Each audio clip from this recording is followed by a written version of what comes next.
자, 이제 14번째 수업 진행을 해볼게요. 끝장내기 50쪽, 50쪽이 아니라 끝장내기 50, 128쪽에 인허가 의제 제도 여기부터 할 차례죠. 그러니까 인허가 의제 제도가 뭔지는 아시죠? 예, 그래서 특별히 설명할 건 없고 동그라미 1, 2, 3은 이제 설명 안 할 거고 특별히 이제 동그라미 4번부터 좀 설명해야 될 것이 있는데 4번부터 왜 그러냐면 이게 2017년, 18년, 19년에 계속해서 이제 우리 대법원이 최신 판례들을 이제 제시를 했죠. 그래서 이 인허가 의제와 관련돼서 주된 인허가가 있고 그랬을 때 그것에 의하여 의제가 된 인허가와 주된 인허가 사이의 관계에 대해서 이제 법리를 발전시키기 시작했어요. 그게 17년, 18년, 19년인데 이게 되게 그전에 이미 박근성 교수님이 이제 자신의 그 책에서 이렇게 법리가 전개된다 이렇게 주장하시던 것들이 있는데 그것들이 반영됐기 때문에 박현성 교수님이 되게 좋아하세요. 그래서 그리고 박현성 교수님 박현성 교수님이 본인이 직접 공무원 시험 출제위원으로 들어가기도 하시고 그걸 뿐만 아니라 그 출제위원들이 박현성 교수님 책을 들고 가가지고 고거에서 출제하는 경향도 있어요. 그래가지고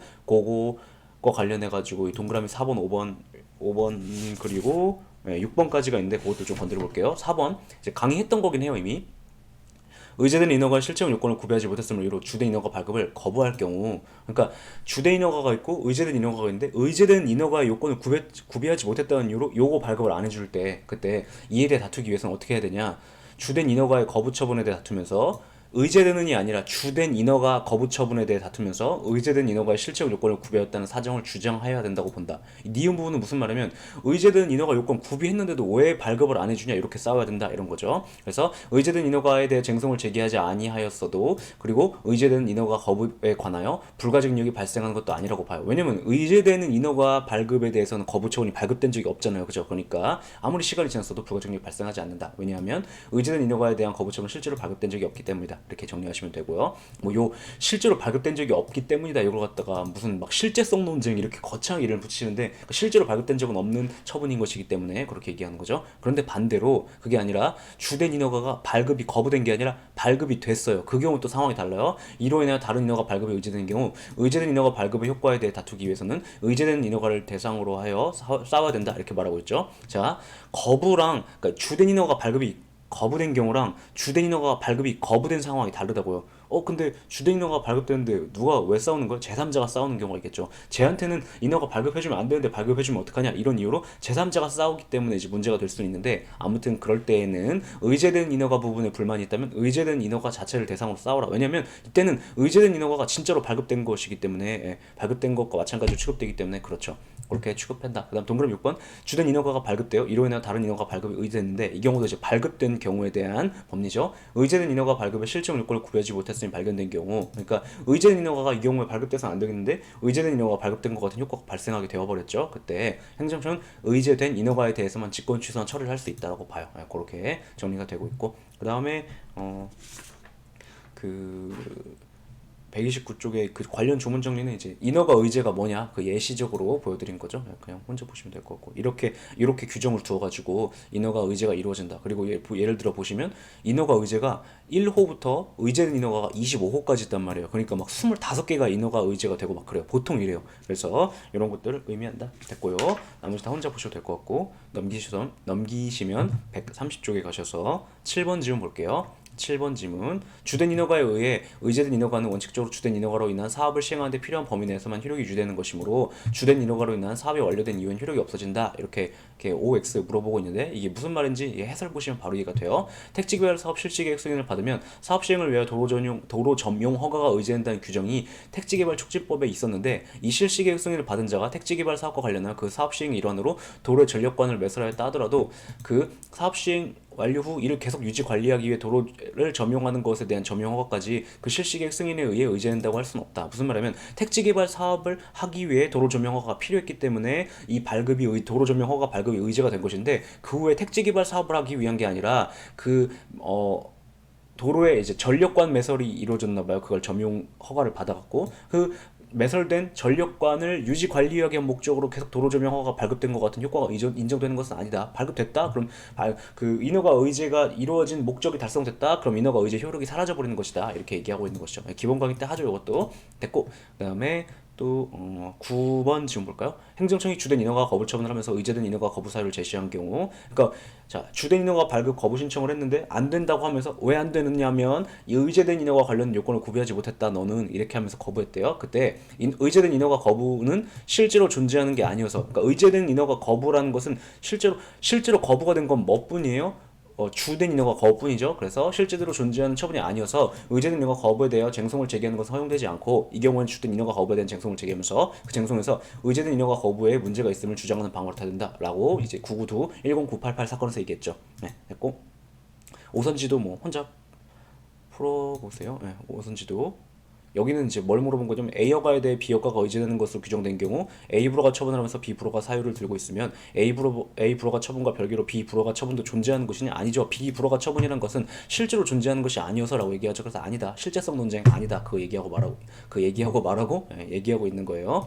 자, 10번 질문 볼게요. 갑에 대한 주택 건설 사업 계획 승인 처분이죠. 불허가가 아니에요. 그거에 따라 의제된 인허가, 그러니까 이제 도시군 관리 계획, 실제로는 도시군 관리 계획 결정이 의제된 인허가여서 그것이 의제가 됐는데, 그래서 아무튼 의제된 인허가가 위협하다는 걸 다투고자 하는 이해관계인 그러니까 제3자가 다투는 경우죠. 그러니까 발급이 된 경우에 보통 이래요. 그때 주택건설사업계획 승인 처분의 취소를 구할 것이 아니라 어디에 불만이 있으면 의제된 인허가에 대해 불만이 있으면 의제된 인허가의 취소를 구해야 되고, 의제된 인허가는 주택건설사업계획 승인 처분과 별도로 항고소송의 대상이 되는 처분에 해당하기 때문에 요거를 별도로 따로 떼어서, 그러니까 의제된 인허가 부분을 따로 떼어서 그것만을 대상으로 해서 소송 들어가는 거 허용한다라는 게 우리 대법원의 입장이죠. 해설은 이제 혼자 보시면 되고요. 그 다음에 11번 볼까요? 11번 의제된 인허가는 통상적인 인허가와 동일한 효력을 가지기 때문에 적어도 부분 인허가 의제가 허용되는 경우에는 그 효력을 제거하기 위한 법적 수단으로 의제된 인허가의 직권 취소 철회가 허용될 수 있고, 또 이러한 직권 취소 철회가 가능하기 때문에 의제된 인허가에 대한 쟁송 취소 역시 허용된다. 이제 이렇게 판시하고 있어. 그래서 주된 인허가가 발급됐다면 그것에 의해서 의제되는 인허가들이 발급 효과가 인정될 텐데, 그때 발급 효과가 인정된 의제된 인허가들도 실제로 발급된 주된 인허가와 마찬가지로 동일한 법적인 효력이 인정되기 때문에 인정이 된다고 보고 있고, 그렇기 때문에 의제된 인허가 부분에 대해서만 직권 취소랑 철회가 또 할 수 있다고 보고 있고, 그러니까 직권 취소랑 철회도 할 수 있는데 쟁송 취소는 또 왜 못하겠니라고 하면서 이 직권 취소랑 철회도 허용하고 있고 쟁송 취소도 허용하고 있다. 그리고 동일한 효력까지 인정하고 있다. 이렇게 논리를 전개하고 있으니까 기억을 해주세요. 그 다음에 또 이제 볼 것이 뭐였냐면 11-1번 볼까요? 허가의 타법상 인허가 의제가 되는 경우 의제된 인허가는 통상적인 인허가와 동일한 효력을 가질 수 없으므로 틀렸죠 벌써? 예. 통상적인 인허가와 동일한 효력을 가지고 있다고 보기 때문에 부분 인허가 의제가 허용되는 경우라면 그에 대한 쟁송 취소 허용될 수 있다 이렇게 보죠. 예. 부분 인허가 의제가 허용되는 경우라면 그 부분적으로 인허가가 의제되는 그 인허가 의제되는 부분에 대해서만이라도 싸울 수 있다라고 본다. 그 다음에 11-2번이요. 중소기업 창업법에 따른 창업 사업 계획 승인의 경우 그로 인하여 의제된 산지 전용 허가만 취소 철회할 수 있다고 보죠. 그래서 그렇게 해서 소멸시킬 수 있다라고 본다. 그다음에 12번 주된 인허가 처분으로 인하여 의제된 인허가 처분 중 일부를 취소 또는 철회하면 취소 또는 철회된 인허가를 제외한 나머지 인허가만 의제된 상태가 된다. 이제 무슨 말이냐면, 자 예를 들어서 그 주된 인허가가 있었고 이것에 의해서 10개의 인허가 발급이 의제된다고 해봐요. 근데 그 중에서 행정청이 이 중에서 2개 정도만, 10개 중에서 한 2개 정도만 일부를 직권 취소하거나 철회했어요. 그럼 나머지 8개는 살아있게 된다. 이런 얘기를 하고 있는 거죠. 네. 그 다음에 13번 행정청이 중소기업 창업지원법 35조에 따라 산지 전용 허가 등이 의제되는 사업계획을 승인했는데 후에 부관 불이행을 이유로 행정청이 의제된 인허가 중 산지 전용 허가만을 취소했다. 그러면 산지 전용 허가가 취소됐다는 이유로 사업계획 승인 자체를 취소한 경우 취소하였다가 산지 전용 허가가 취소되었다는 이유로 다시 사업계획 승인 자체를 취소한 경우 그 상대방으로서는 사업계획 승인 취소와는 별도로 산지 전용 허가 취소를 다툴 필요가 있다 이렇게 말하고 있는데, 자 이게 무슨 얘기냐면 해설 보세요. 우리 대법원은 산지 전용 허가 취소와 사업계획 승인 취소가 대상과 범위를 달리하는 것이기 때문에 별개의 처분이니까 별개로 싸울 수 있다라고 해서 조금 약간 독자적인 논점이에요. 무슨 말이냐면 A라는 인허가가 발급이 됐는데 이게 발급되면 B라는 인허가 발급이 잠깐만요. 여기는 그러니까 여기 ABC를 이 ABC랑 그냥 관계없이 설명할게요. 제가 A라는 인허가가 발급이 되는데 이 발급이 의제가 되면 이것이 발급되면 그것에 의해서 B라는 인허가 발급이 의제가 된다라고 해봐요. 그런데 조금 더 해볼까요? B라는 인허가 발급뿐만 아니라 뭐 C, D, E 이렇게 해서 뭐 7, 8개의 인허가 발급이 의제된다고 해봐요. 그랬는데 보니까 행정청이 보니까 그 의제된 인허가 중에서 B 부분엔 B 허가가 발급된 건 좀 문제가 있네라고 해서 이걸 취소했는데 이게 주된 인허가 발급으로 인하여 하려고 하는 사업의 본질적인 이 사업의 주된 인허가 발급으로 인하여 하려는 사업에 요게 빠져버리면 이게 할 수 없게 되어버렸다. 그래서 그 정도로 중요한 상황이어가지고 이런 일을 했나봐요. 행정청이. 보니까 의제된 인허가들 중에서 B 부분, 그러니까 B 인허가가 문제가 있다고 해서 이걸 취소했는데 보니까 얘를 취소해버리면 이 주된 인허가도 의미가 없어져 버린다. 그래서 에이 그럼 얘도 취소하자라고 했어요. 그러면 직권 취소가 두 번 이루어지죠. 그러니까 B랑 A에 대해서. 근데 그때 직권 취소가 두 번 이루어졌는데 직권 취소라는 건 그 자체가 행정행위이기도 하죠. 그래서 이 직권 취소랑 이 직권 취소는 당연히 별개의 객체를 직권 취소하는 것이기 때문에 별개의 직권 취소다. 그래서 별개로 싸울 수 있다라고 한 단타형 판례 조금 약간 독점 논점 이런 것이 있으니까 기억을 해주세요. 얘는 출제한 적이 없고 그냥 최신 판례일 뿐인데 제 생각에는 13번 질문 같은 경우는 9급에선 나오기 어려워요. 9급엔 나오기 어렵고 오히려 변호사 시험도 나오기 어려운데 7급 시험에서는 나올 만해요. 그래서 이런 것들이 있다 기억해 주시면 될 것 같고 어려운 논점이거든요. 약간 지엽적인 거, 부수적인 논점여가지고 그렇게 생각하시면 될 것 같고 그다음 14번 인허가 재생에 대한 처분에 어떤 하자가 있더라도 그로 인하여 해당 인허가 의제 효과가 발생하지 않을 여지가 있게 될 뿐이고 그러한 사정이 주된 처분인 주택건설사업계획 승인 처분 자체의 위협사유가 될 수는 없다. 뭔 소리냐면 우리 대법원은 주된 인허가와 의제된 인허가의 위법 여부랑 효력 유무를 다 별개로 판단하고 있어요. 그래서 예를 들어서 주된 인허가 발급됐고 그거에 의해서 뭐 8가지 인허가 발급이 의제가 됐다라고 할 때 그때 이 8가지랑 이 주된 인허가랑 그리고 이 8가지 내부에서도 각각 다 따로따로 위법 여부와 효력 여부를 별개로 판단하고 있거든요. 그 얘기를 하고 있는 거예요. 그 다음에 이제 15번 지문 가볼까요? 15번 지문 이제 어렵죠. 건축법에는 건축허가를 받으면 국토의 계획 및 이용에 관한 법률에 의한 토지에 지금 몇 쪽이냐면 131쪽이요. 토지의 형질 변경 허가도 받은 것으로 보는 조항이 있다. 인허가 의제가 이루어지는 것이죠. 이 조항에 적용을 받는 갑이 토지 형질을 변경하여 건축물을 건축하고자 건축허가를 신청한 경우 갑은 건축허가 절차 외에 형질 변경 허가 절차도 별도로 거쳐야 되니 이렇게 물어보고 있는데 자 1번은 출제의 포인트가 뭘까요? 자 인허가 의제 제도가 존재함으로써 국민이 거치지 않아도 되는 것이 무엇인가에 대해서 절차 집중 요설, 실체 집중 요설, 그다음 창구 집중 요설 혹은 관할 집중 요설 이렇게 대립하죠. 그런데 우리 대법원은 어떤 입장이요? 절차 집중 요설의 입장이죠. 절차 집중 요설의 입장이라는 게 뭔 입장이냐면 그것은 절차는 집중된다. 그래서 절차는 인허가 의제되는 그 인허가의 절차적 요건은 생략해도 되게 만드는 제도가 인허가 의제 제도다 이렇게 보죠. 그 반대로 해석하면 우리 대법원은 실체적 요건은 의제된 인허가의 실체적 요건은 구비해야만 주된 인허가 발급될 수 있다라고 본다는 입장이기도 한다는 의미죠. 근데 아무튼 그래서 절차 생략해도 된다. 의제된 인허가 부분에 대한 그 얘기를 하고 있는 것이고 갑은 건축불허가 처분을 하면서 건축불허가 사유 외에 형질 변경 불허가 사유를 들고 있는 경우 그러니까 의제된 인허가 의 요건을 못 갖췄다는 걸 거부하고 있는 거죠. 실체적 요건이요. 갑은 건축불허가 처분 취소 청구 소송에서 형질 불허가 처분 사유에 대해 다툴 수 있다. 이렇게 보고 있죠. 그 다음에 건축불허가 처분을 하면서 건축불허가 사유 외에 형질 변경 불허가 사유를 들고 있더라도 그 건축불허가 처분 외에 별개로 형질 변경 불허가 처분이 존재하는 걸로 취급되는 건 아니죠. 이걸 갖다 실제성 논쟁이라고 거창하게 부르기도 한다고 했었어요. 그 다음에 4번 갑이 건축불허가 처분에 관한 쟁송과 별개로 형질 변경 불허가 처분 취소송을 제기하지 않더라도 형질 변경 불허가 사유에 관하여 불가증력이 발생하는 것은 아니다. 일단 첫 번째로 불가증력이라는 것은 사유에 발생하는 게 아니라 처분에 발생하는 거죠. 어떠어떠한 처분에 어떠어떠한 행정행위에 불가증력이 발생했다 이렇게 표현하는 것이어서 어쨌든 틀렸고 그리고 이 형질 변경 불허가라는 것은 실제로 발급된 적도 없는 허가인 것이죠. 그래서 아니다 이렇게 정리하면 되죠.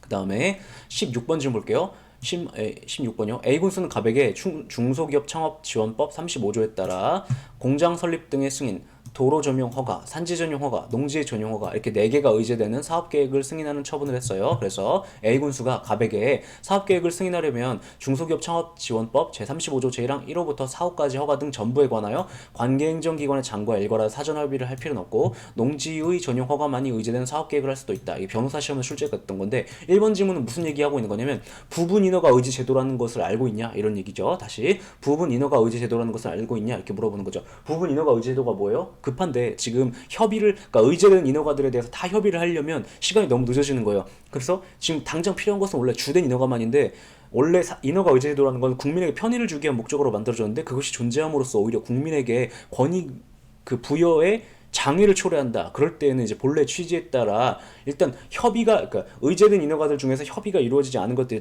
있다면 걔네들은 일단 발급 의제를 안 해버리고 그냥 협의가 완료된 것만 일단 발급을 의제하면 국민에게 그 이익을 주는 제도로 운용을 할 수 있겠죠. 그래서 사용하는 게 부분 인허가 의제 제도인데, 그래서 이렇게 부분 인허가 의제 제도라는 것이 존재하기 때문에 이렇게 제도를 운용할 수 있다라는 얘기를 하는 것이고요. 그 다음에 동그라미 2번은 사업계획 승인을 받은 갑이 농지의 전용허가 관련된 명령을 불이행하는 경우 갑에 대해서 사업계획에 대한 승인의 효력을 유지하면서 의제된 농지의 전용 허가만 철회할 수 있냐 이렇게 물어보고 있는데, 그렇게 본다라고 2017년 요 최신 판례가 나온 거죠. 그 다음 3번 의제된 농지 전용 허가에 하자가 있는 경우라고 해서 갑에 대한 사업계획 승인 처분 절차상 하자 등 어떤 위협이 있게 되는 것은 아니다. 이 무슨 얘기하고 있는 거냐면 제 어려운 얘기하고 있는 건데, 우리 대법원은 의제된 인허가 각각뿐만 아니라 의제된 인허가와 주된 인허가 사이에 다 어떻게 본다고요? 위법 여부, 효력, 유무 다 각각 별개로 판단하고 있어요. 그래서 의제된 농지의 전용 허가에 하자가 있다고 해서 주된 인허가에 하자가 있게 되는 것은 아니다라고 보겠다라는 게 우리 대법원의 입장이죠.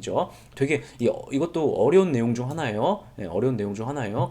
그렇지만 그렇게 딱 심플하게 정리하시면 돼요. 주된 인허가와 의제된 인허가 사이에 위법 여부, 효력, 유무 다 각각 별개로 판단한다라는 게 우리 대법원의 입장이다. 됐고 4번 갑에 대해 농지의 전용 허가가 취소되었고 이를 이유로 사업계획 승인 처분이 취소된 경우 갑은 사업계획 승인에 취소한 별도로 농지의 전용 허가의 취소만을 다툴 수 있다. 아까 얘기했던 거죠. 별개로 취급한다. 그러니까 주된 인허가의 직권 취소와 의제된 인허가의 직권 취소가 이렇게 두 개가 있을 때 둘 다 직권 취소 둘 다 행정이기 때문에 처분성이 인정되는 건 맞는데 각각 별개의 처분성이 인정된다. 별개로 처분성이 인정된다. 그래서 각각 별개로 싸우라 이렇게 보겠다는 게 우리 대법원의 입장이죠. 됐고, 자 영업자, 그러니까 끝장내기 50일 가셔서 영업자 혹은 이제 허가자 지위 승계 문제를 볼게요. 어떤 인허가를 받아서 어떤 영업, 예를 들어서 석유 판매업 주유소죠, 혹은 음식점 영업을 하고 있던 자가 영업 양도 계약을 체결하고 이걸 다른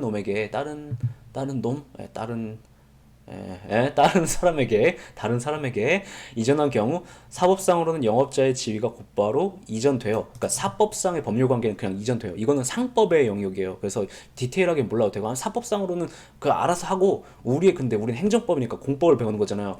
공법의 영역에서는 어떻게 해야 되냐면, 공법상의 지위인 인허가자의 지위는 행정청에 영업양도 인가 신청을 하거나 영업양도 신고를 해야 되고, 그때 이 신고는 수리를 요하는 신고 일종으로 보죠. 행정청이 이에 대해 인가를 해주거나 신고 수리를 해줘야 비로소 이전이 된다. 어떤 경우에는 인가하고 어떤 경우에는 수리예요. 이거는 법에서 그 제도에 따라 어떻게 규정하느냐 나름이에요.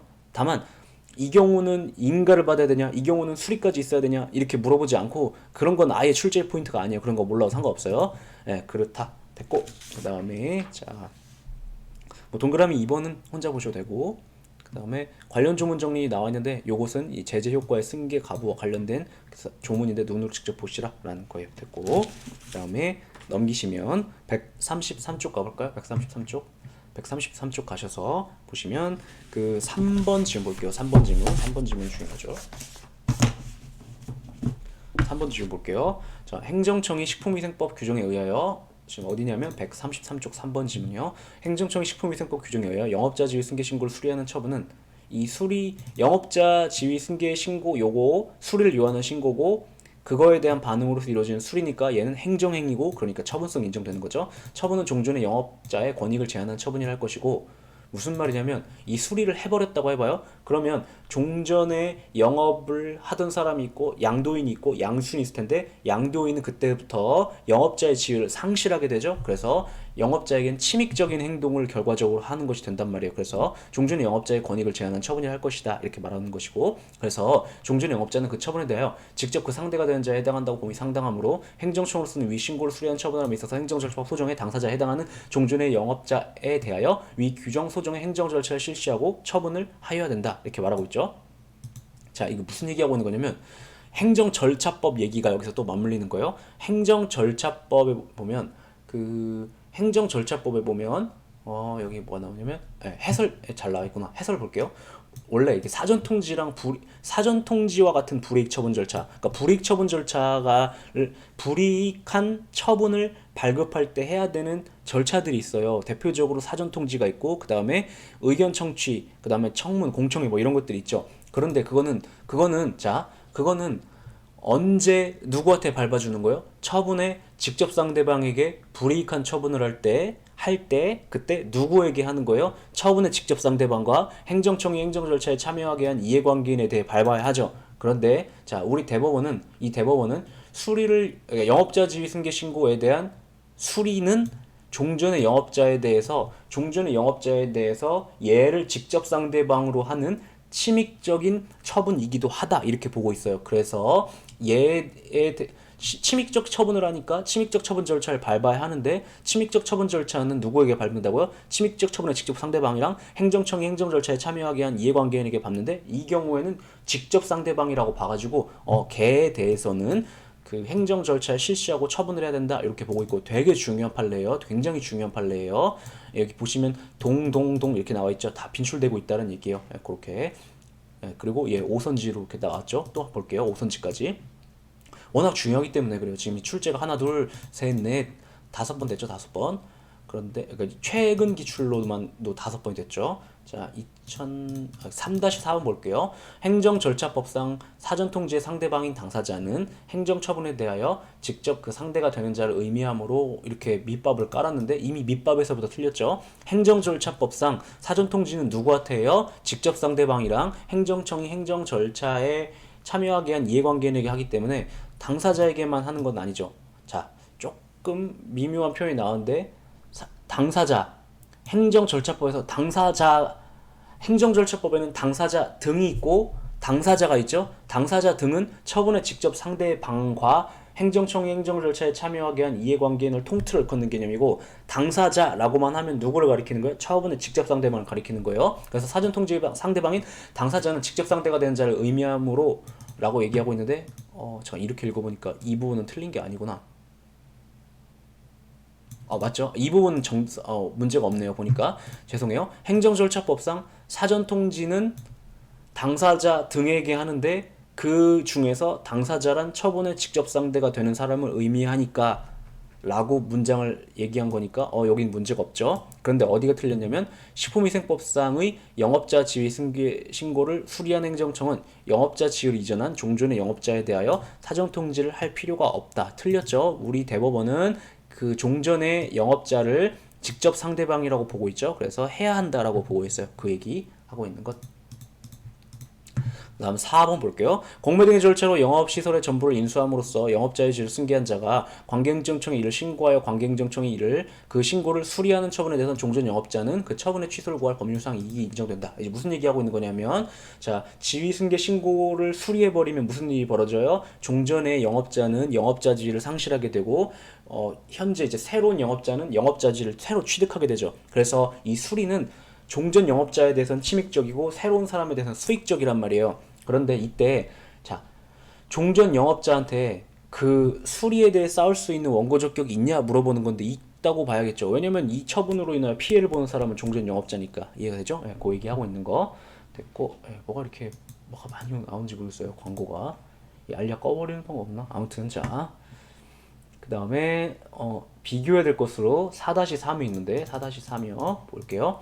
관할행정청이 영업양수인 의뢰 영업자 지위 승계 신고를 수리하기 전에 양도인의 영업허가가 취소되었을 경우 양수인에게는 양도인에 대한 영업허가 취소에 대하여 취소를 제기할 수 있는 원고 적격이 있다 이렇게 말하고 있는데 자, 요건 뭐가 비교하라는 거냐면 자, 관할행정청이 있었고 영업양수인이 있었는데 얘가 이제 양도인이 있고 양수인이 있었는데 영업양도 계약을 체결해가지고 사법상으로는 지위가 넘어갔어요. 그런데 아직 이제 양도인이 아직 신고를 하긴 했는데 행정청이 아직 수리를 안 했대요. 그러면 공법상의 법률 관계에선 수리 전이니까 아직 법적 효과가 발생 안 했을 테고 그러면 수리 전이니까 공법적으로는 누가 영업자예요? 아직 양도인이죠. 맞죠? 그랬는데 그 상황에서 양도인이 이제 영업을 개판으로 한 거죠. 왜 영업을 개판으로 하겠어? 이제 나는 뭐 상관없으니까 이렇게 된 거죠. 그래서 양도인의 영업 허가가 취소됐대요. 그 와중에. 그래서 뭔가 사고를 친 거예요.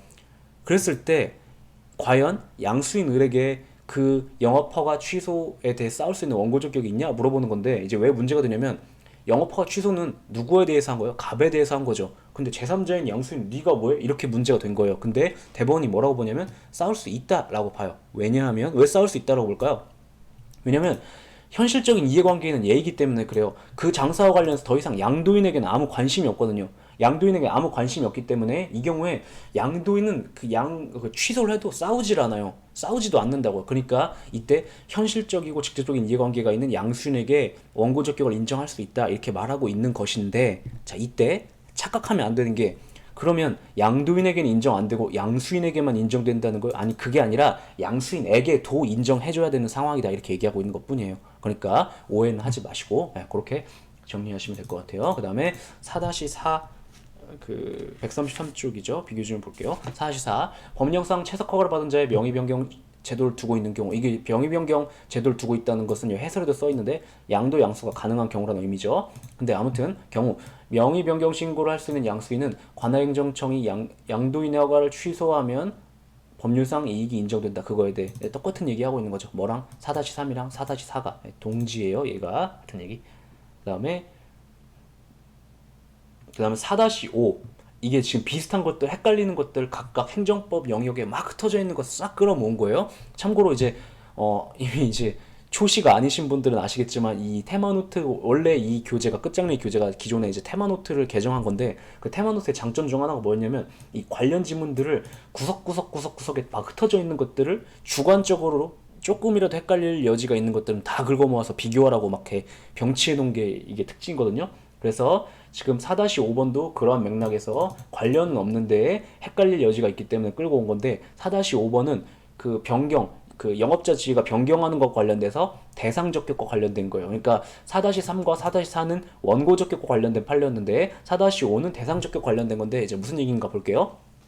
주택건설 사업이라는 사업이 이게 넘어간 거예요. 또 이제 이 사업을 얘가 하고 있다가 넘어간 거예요. 그때 그 변경 승인을 받기 이전에 행정청이 양수인에 대하여 양도인에 대한 사업계획 승인을 취소하였다는 사실을 통지한 경우, 이러한 통지는 양수인의 법률상 지위 변동을 일으키지 못하므로 행정처분이 아니다. 무슨 말이냐면, 자, 이 주택건설 사업이라는 데 포인트가 있는 게 아니에요. 그냥 아무튼 어떤 영업 장사 이렇게 생각하시면 돼요. 장사를 하고 있었는데 양도인이 있었고 양수인이 있었고 양업 양도 계약을 해가지고 넘어갔어요. 넘어갔고 다만 아직 공법적으로는 지위가 이전하지 않은 상황이었거든요. 근데 그 주택건설 사업은 이제 변경 승인을 통해서 넘어가는데, 뭐 인가든 수리든 상관없으니까 승인이든 그 승인에 의해 넘어가는데, 근데 아직 승인을 안 했대요. 그러면 공법적으로는 누가 주택건설 사업을 하는 자예요? 아직 양도인이죠. 근데 양도인이 여기서 또 사고를 친 거예요. 다 팔고 나니까 이제 관심이 없는 거죠. 그래서 양도인에 대해서 그 사업계획 승인을 취소했는데 아까 말씀드렸던 것처럼 이때 실질적인 이해관계인은 누구예요? 양수인이죠. 그래서 대국민 서비스의 일환으로 양수인한테, 야 네가 사버린 그 영업을 양수해버린 그거 우리가 취소했다 이렇게 알려줬어요. 그랬을 때, 자 오해하면 안 되는 게, 그 알려준 통지가 처분인가에 대해서 우리 대법원 뭐라고 봐요? 아니 통지는 처분이 아니지. 통지가 처분이 아니라 처분은 여기서 뭐만 처분이냐면 양도인에 대한 취소만 처분이고, 다만 그 취소에 대해서 싸울 수 있는 원고 적격이 제3자이지만 양수인에게도 인정된다는 게 4-3, 4-4였고, 여기는 뭐가 지금 처분이 아니라는 거예요. 양수인에게 대국민 서비스를 알려주는 그 통지는 처분이 아니라는 얘기예요. 이렇게 이걸 보고서 양수인은 싸울 수 있는 방법이 없다는 건가? 싸우는 걸 허락하지 않는다는 건가? 그렇게 오해하시면 안 돼요. 그 통지 자체의 처분성만 이렇게 또 별개로 판단해봤는데 아니다 그 얘기를 하는 거예요. 그 다음에 4-시가 아니라 5번 지금 볼게요. 양도인이 자신의 의사에 따라 양수인에게 영업을 양도하면서 팔았는데 양수인으로 하여금 영업을 하도록 허락했다면 영업승계 신고 및 수리 처분이 있기 전에 발생한 양수인의 위반 행위에 대한 행정적 책임은 양도인이 기속된다. 이 무슨 얘기하고 있는 거냐면, 자 그 양도인이 있고 양수인이 있는데 아직 사법상으로는 지위가 넘어갔는데 공법상으로 지위가 안 넘어갔대요. 그래서 공법상 지위가 안 넘어갔다면 아직 그 공법적으로는 영업자가 누구야? 양도인이죠 아직. 근데 그 상황에서 양수인한테 이제 가게 다 넘겨주고서 장사하세요 이렇게 넘겨줬는데 양수인이 이번엔 사고 친 거예요. 그때 페널티 누구에게 부과해야 되는가? 누구예요? 아직 공법적으로는 양도인이죠. 그래서 양도인에게 페널티를 부과할 수 있다 이렇게 얘기하고 있는 거죠. 그럼 양도인 억울한 거 아닌가? 아니죠. 그러니까 빨리빨리 양도인은 공법적 지위 얼른 넘겨줘야 되는 거, 질질 끄면 안 되고, 그렇게 얘기하고 있는 것이다. 됐고요. 그 다음에 그 134쪽에 7번 계속 가서 볼게요. 7번. 사업 양도 양수에 따른 지위 승계 신고가 수리됐는데 그러니까 공법적으로도 넘어갔대요. 근데 양도 양수가 무효래요. 양도 양수가 무효라는 것은 사법상의 계약이 무효였다면 그 얘기하고 있는 거예요. 그러면 수리행위도 무효가 된다. 무슨 얘기하고 있는 거냐면 이 앞에서 살짝 배웠었는데 살짝이 아니라 이미 다 배웠죠. 앞에서 쌍방적 행정행위인 경우 쌍방적 행정행위를 다른 말로 협력을 요하는 행정행위라고도 부르죠. 그때 국민의 그 협력, 그러니까 신청, 출원 이런 것들이 무효라면 그 베이스가 무효라면 수리행위도 뭐라고 봐요? 무효라고 보죠. 혹은 존재하지 않는다면 협력 혹은 신청 이런 것이 존재하지 않는다면 수리도 무효다 이렇게 보죠. 그래서 요거 얘기를 하고 있는 거예요.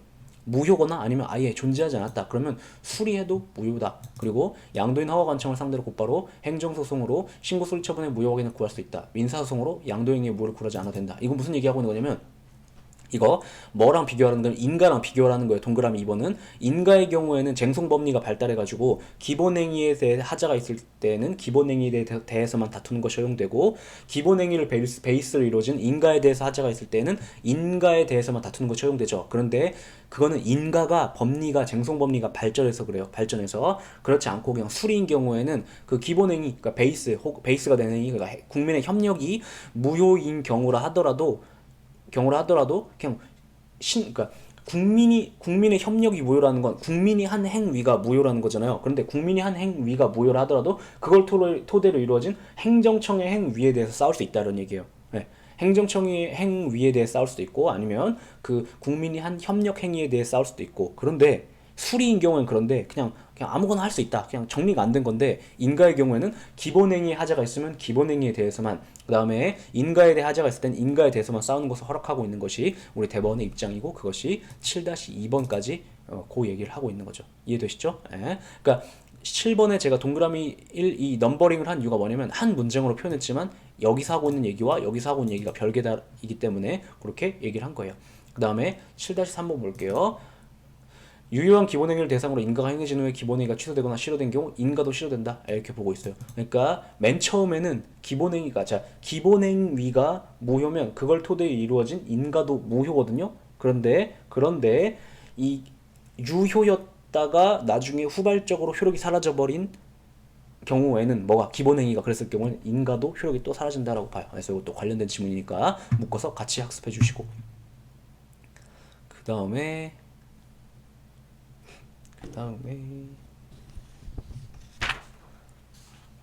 135쪽 넘기셔서 12번 지문 볼게요. 12번이요.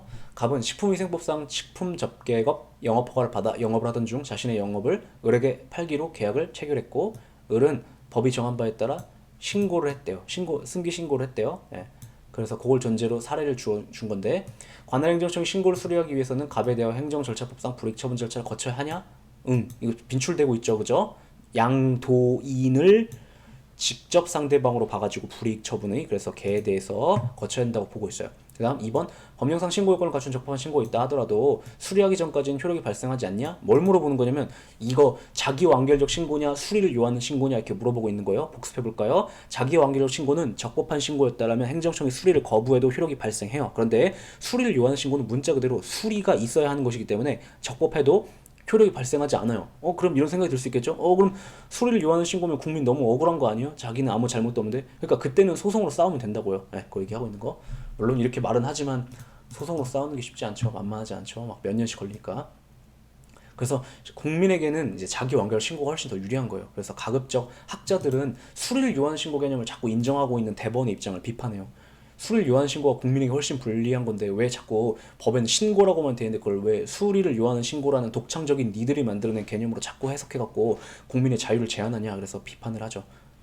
자 됐고 동그라미 3 볼게요. 관할행정청에 의해 신고가 수리되었다 하더라도 갑과 을 사이에 계약이 무효면 신고도 무효다. 정확하게 말하면 수리에도 효력이 안 생긴다는 건데 이렇게 신고가 무효다 이렇게 표현했어요. 정확한 표현은 아니지만 어쨌든 그렇게 표현했어요. 그 다음에 4번 지워 볼게요. 관할행정청이 을의 신고를 수리하기 전에 갑의 영업허가가 취소된 경우 그러니까 아직 공법상으로는 양도인이 영업자인 상황에서 양도인에 대해서 영업허가가 날라갔다. 그때 을도 싸울 수 있냐? 응 이라고 보죠. 네, 그 얘기.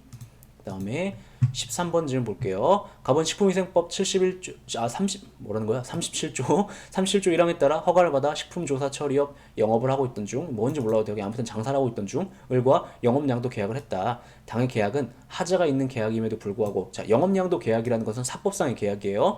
예. 근데 그것에 하자가 있었대요. 자 각주 볼까요? 이거 되게 질문 많이 받았는데 사업상 계약에 하자가 있을 경우 그 계약이 어떻게 취급되는 것인지는 행정법의 영역이 아니에요. 여러분은 몰라요. 이거 몰라요. 그래서 선생님 이 경우는 무효예요, 취소예요? 몰라도 돼요. 그냥 민법의 영역에 속하는 것이기 때문에 여기서 이런 표현을 쓴 거는 뭐 계약 체결하는데 뭔가 문제가 있었다 이렇게 그냥 그런 걸 의미한 것에 불과해요. 그래서 이었음에도 불구하고 을은 같은 법 39조에 따라 식품의약품안전처장에게 영업자 지위 승계 신고를 했다. 자, 신고를 했다.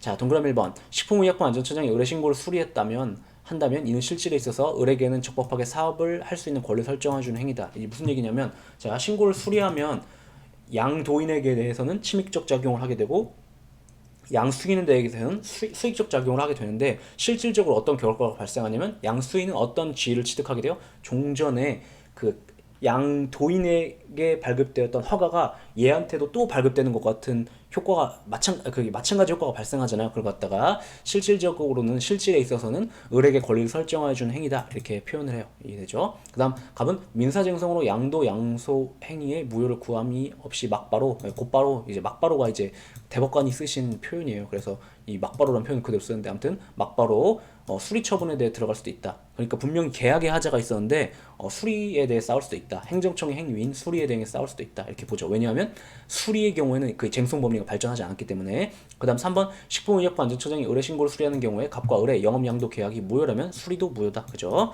그 다음 식품의약품안전처장이 의뢰 신고를 수리하기 전에 취소가 됐다? 그러면 양수인이 싸울 수 있냐? 응, 싸울 수 있다. 이렇게 보고 있죠. 그러니까 원고적격을 물어보는 것인지 대상적격을 물어보시는 것인지 혼동하시면 안 돼요. 원고적격 물어보고 있는 거예요. 그 다음에 14번 또 똑같은 비슷한 문제죠. 대물적 허가를 받아 영업을 하는 갑은 자신의 영업을 을에게 양도하고자 을과 영업의 양도 양수 계약을 체결하고 관련 법에 따라 A 행정청에 승계 신고를 했다. 1번 적법한 승계 신고를 했다 하더라도 A 행정청이 거부하면 발생하지 않죠. 왜냐하면 수리를 요한 신고니까 이 신고는. 그다음 갑과 을 사이 영업 양도 양수 계약이 무효라면 수리되더라도 무효다 이렇게 보죠. 3번 지위승계 신고가 있기 전에 행정청이 영업허가를 취소하려는 경우 허가 취소 상대방은 갑이 된다.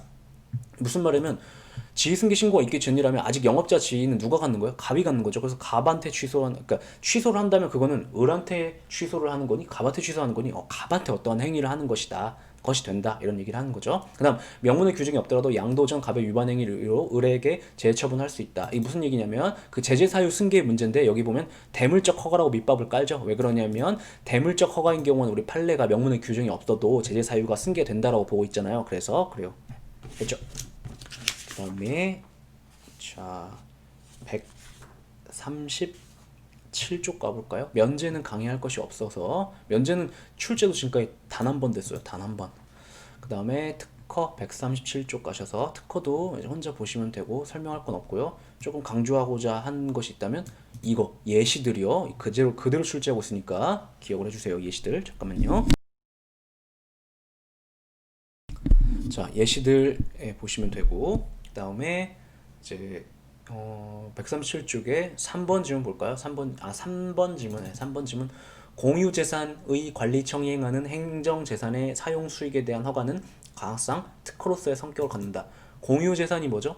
국공유재산 이렇게 묶어서 말하는데 국유재산은 국가 소유의 재산이고 공유재산은 공공단체 중 하나인 지방자치단체의 재산을 갖다 공유재산이라고 하죠. 근데 공유재산이라는 건 공동체의 재산이잖아요. 그죠? 지방자치단체의 재산이니까. 근데 그것을 특정인이 배타적으로 그걸 누릴 수 있게 사용수익할 수 있게 쓰고 수익이라는 건 뭐냐면 그것으로부터 이득을 취득할 수 있게 해주는 허가는 이름은 허가지만 가항상 특허로서의 성격을 갖는다. 이렇게 보죠. 왜냐하면 공동체 전체적 관점에서 특수한 지위를 갖는 지위를 허락해 주는 것이기 때문에 그걸 특허로 보죠.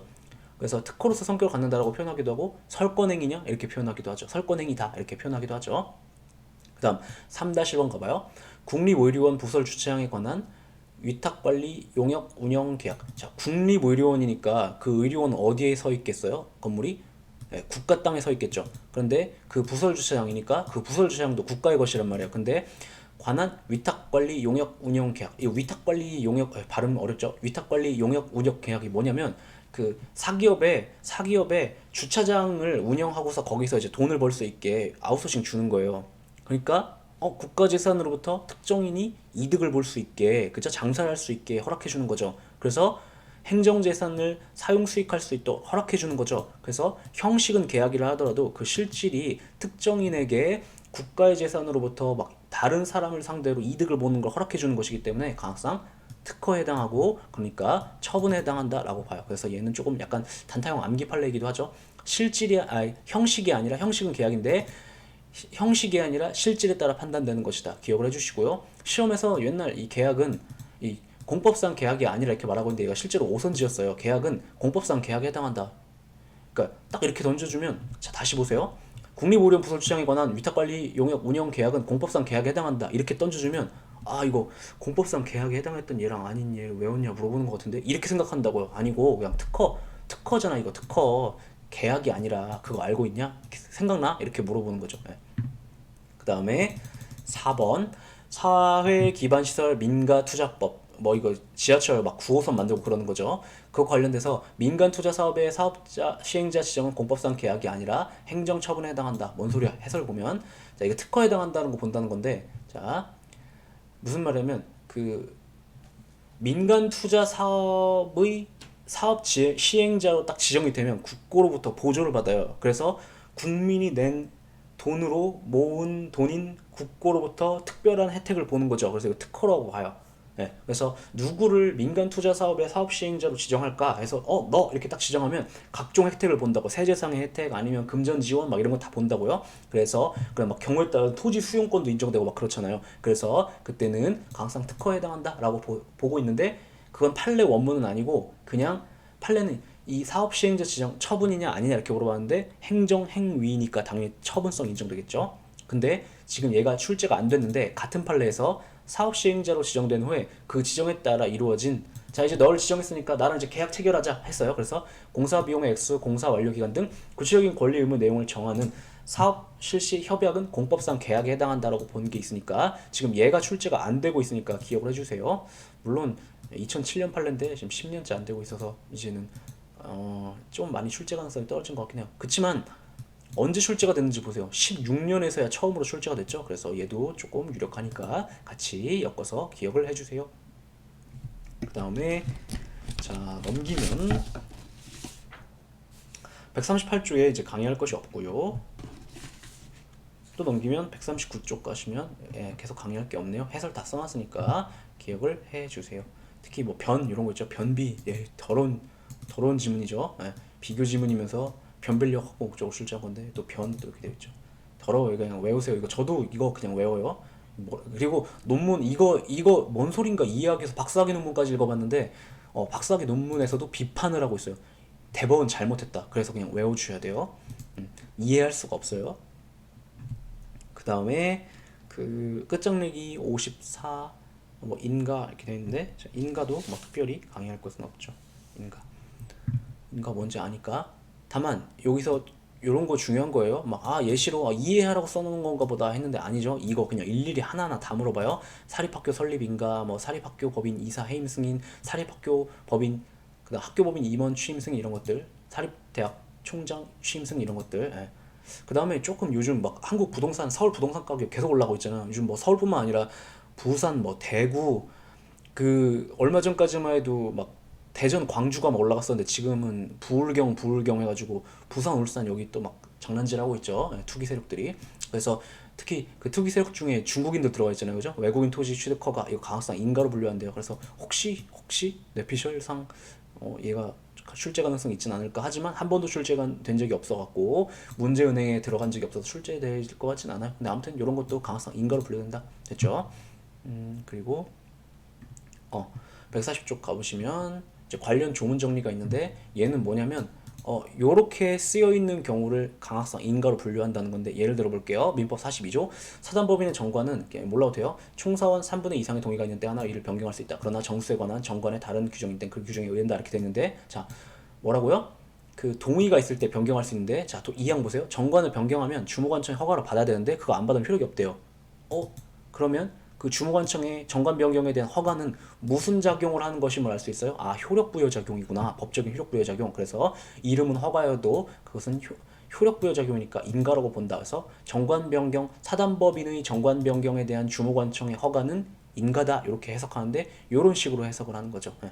그래서 부동산 거래 등, 부동산 거래 신고 등에 관한 법률, 뭐 토지거래 허가법상 그 인가도, 그 허가도, 토지거래 허가도 그거 없으면 효력이 발생하지 않는다고 했으니까 인가고만 이렇게 해석하는 게 그런 것 때문이죠. 됐죠? 법 좀 보시라고요. 예. 그래서 예시로 끌고 왔고요. 그 다음에 140쪽에 2번 질문 볼게요. 인가의 대상이 되는 기본행위 하자가 있다면 인가가 있더라도 그 기본행위 하자가 치유되는 것은 아니다. 자, 인가는 철저한 수동적 작용이기 때문에 하자 치유의 효력이 없어요. 그리고 또 뭐에도 하자 치유의 효력이 없다고 기본 강의 때 제가 말씀드리죠. 네. 수리도 똑같이 하자 치유력이 없어요. 그래서 자, 기본행위가 무효면 수리도 무효다. 기본행위가 무효면 인가도 무효다. 똑같아요. 수리에는 하자 치유력이 없다. 인가에는 하자 치유력이 없다. 다 맞아요. 근데 인가랑 수리가 어디서 갈린다고요? 쟁송법리가 달라요. 쟁송법리가 기본행위 하자가 있을 때에는 기본행위에 대해 다퉈야 되고 인가에 대해 다툴 수 없다라는 게 인가법리고, 그 수리는요, 기본행위 하자가 있어도 그냥 수리에 대해 다툴 수 있다라는 게 수리법리죠. 그래서 쟁송법리만 다르고 나머지 기본적으로 다 똑같다. 그렇게 기억하셔도 될 것 같아요. 그래서 2-2번 같은 얘기하고 있는 것인데, 지문이 이렇게 던져졌을 때 이게 뭔 소린지 알아들으셔야 돼요. 재단법인의 정관 변경할 때 정관 변경 결의 하자가 있다. 그러면 인가가 있다 하더라도 결의가 유효한 것은 될 수 없다. 이렇게 말하고 있죠. 그런데 이게 조금 미묘하게 전제하고 있는 건 뭐냐면 정관 변경 결의 하자가 있으면 그것이 이제 무효가 됐던 사안에 대한 건데 이렇게 반시한 게 있어요. 그래서 여기서 하고 싶은 말은 뭐냐면 인가에는 그 무효한 것을 유효로 만들어진 하자 치유 효력이 있냐? 아니, 그 얘기를 하고 싶었던 건데 국회직에서 2020년에 그죠? 2020년에 95년도 판례를 끌고 와가지고 구석탱이 있는 거 출제했는데 제가 한번 말씀드렸죠. 이렇게 출제가 되면 어떻게 출제되는 경향이 있다고요? 국회직 8급에서는 또 한 번 출제되는 경향이 있어요. 네, 그렇게 21년에 아마 또 나올 가능성이 있지 않을까? 그렇게 생각하시면 될 것 같아요. 네, 국회직은 항상 말씀드리지만 응시하는 사람도 내가 그거 합격할 수 있을 거라고 생각하지 않고, 그 다음에 출제하는 사람도 얘 문제를 더럽게 내니까 얘네가 이런 걸 풀 수 있을 거라고 생각하지 않으면 출제를 하죠. 근데 올해 합격하셨죠, 밴드에. 그죠? 네. 축하드려요. 자, 그 다음에 국회직 8급. 저 놀랐어요. 국회직 8급을 합격하는 사람도 있구나. 이렇게 생각이 들었는데, 아무튼. 물론 누군가는 합격하니까 시험이 존재하겠죠. 자, 3번 질문 볼게요. 기본행위가 성립하지 않거나 무효일 때는 인가가 있어도 인가 무효다. 아까 했던 거. 그 다음에, 자, 3번, 3-2번이요. 아까 설명했던 그 얘기예요. 수리에 대상 기본행위가 존재하지 않거나 무효일 때는 수리도 무효다. 네, 수리랑 인가의 공통점이죠. 뭐만 다르다고요? 쟁송 방법만. 그 다음에 아까 했던 거 기본행위가 취소되거나 실효되면 인가도 실효된다. 이렇게 말씀드렸죠.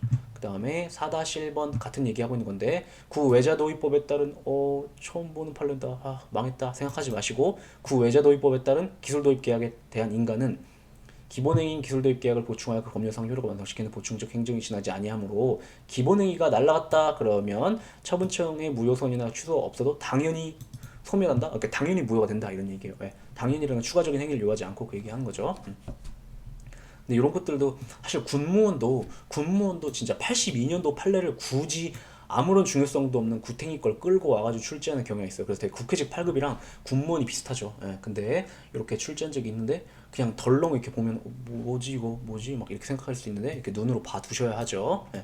지금 군무원은 기출문제가 노골적으로 공식적으로 공개된 것이 첫 해이기 때문에 아직 조금 이렇게 출제 경향이 파악될 필요는 있는데, 2020년부터 이제 공개가 됐잖아요, 공식적으로. 그런데 보니까 82년도에 지역적인 걸 끌고 오는 걸로 봐서 제가 볼 땐 국회직 8급이랑 큰 차이가 없어 보여요. 그래서 그렇게 약간 불이탈을 예상하면서 시험 공부를 하셔야 될 것 같아요. 국회직 8급 됐고, 그 다음에 자 또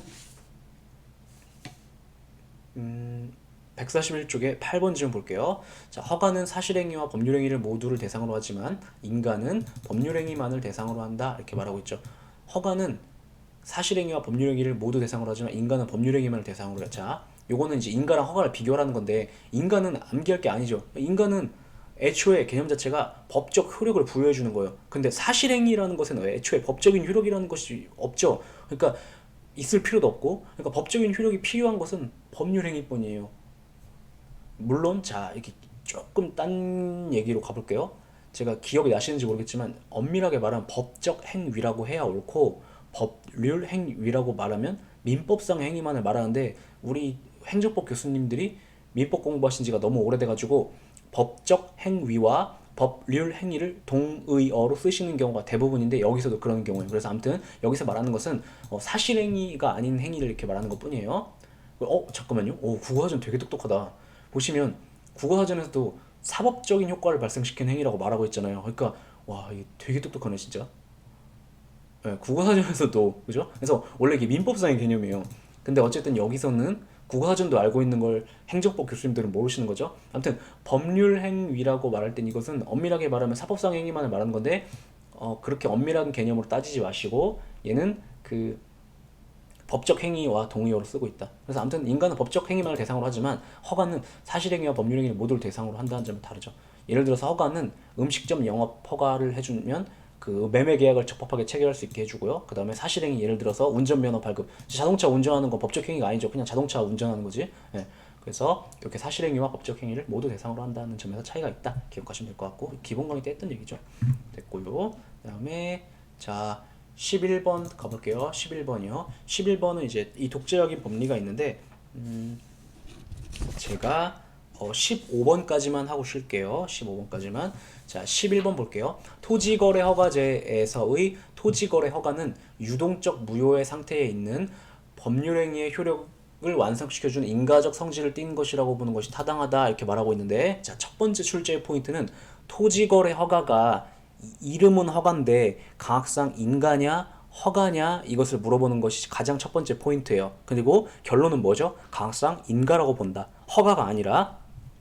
그리고 그게 90년대 전원합의체 판결로 전원합의체 대법관들끼리 싸웠어요. 근데 이제 이때 이회창 대법관이 이거를 법리를 확립시키거든요. 이회창 대법관이. 그래서 그것은 그 허가가 아니라 인가다 이렇게 첫 번째로 보고 있고요. 근데 여기서 해설 볼게요. 따라서 대법원은 토지거래 허가가 있기 전에는 사인 간에 이루어진 토지거래 계약은 무효의 상태가 있다가 토지거래 허가가 있으면 소급적으로 토지거래 계약이 유효하게 된다고 하였는데 이를 유동적 무효의 법리라고 한다. 이건 무슨 얘기냐면 자 원래는 행정법적으로는 그냥 토지거래 허가는 인가 그냥 요것만 기억을 하시면 되는데 얘가 보시면 90-1243 사건이죠. 이게 다라고 돼 있으니까 민사 판결이거든요. 그래서 민법의 영역에 속하는데 이 민법 시간에는 요거를 되게 엄청 꼼꼼하게 공부해요. 이 판결문 자체를. 왜냐면 여기서 전개한 법리들이 꽤 있거든요. 그런데 그러다 보니까 약간 법학을 전공한 사람들한테는 약간 이게 그 민법은 이제 법대 1학년, 2학년 때 배우기 때문에 약간 기본 베이스라고 해야 될까?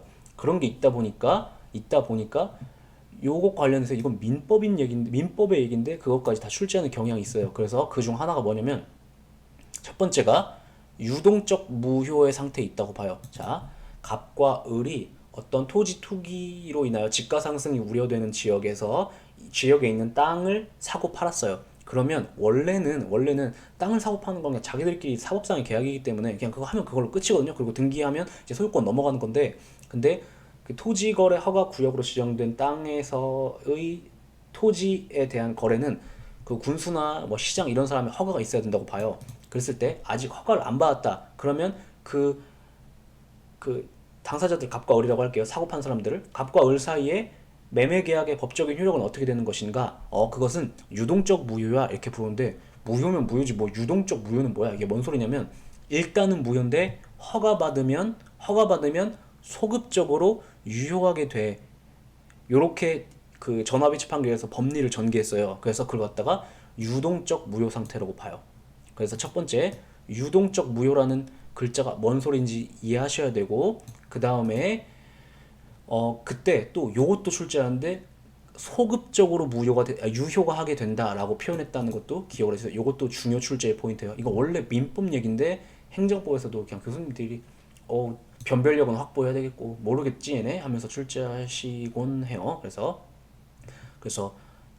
여기 보시면 예를 들어서 11-3에 보면 소급하여 유효하게 된다 OX 이렇게 요게 출제의 포인트였어요. 2020년 올해 국회직 8급에서 출제하곤 해요. 그렇게 되면 되고 근데 유동적이라는 건 이렇게 변동할 수 있는 여지가 있는 그 플루이드 이런 뜻이에요. 그래서 한 가지 더 말씀드리자면 이 교수님들은 또 이걸 부동적 무효라고 부르시는 분들도 있어요. 부동적 그 부가 뜰 부자 떠다니는 거 플로팅 그냥 이리저리 흐르고 있어가지고 아직은 뭐 확정된 것이 없는 상태에 있는 뭐다 이런 의미죠. 그래서 그렇게 본다. 됐죠?